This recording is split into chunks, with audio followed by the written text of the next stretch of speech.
How to install DeepSeek AI on Android.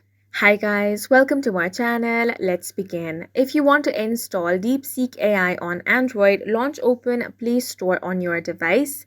Now tap on the search bar, then search for DeepSeek.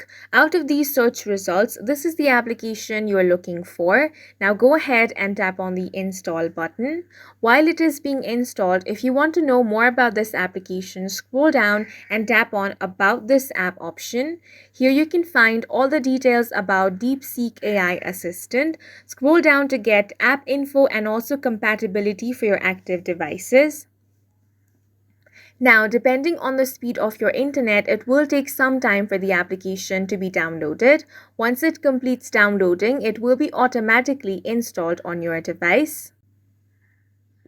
All you want to do now is tap on the open option and start using the app. And that's it for this video. If you found it helpful, please make sure to hit the like button and subscribe for more videos like this.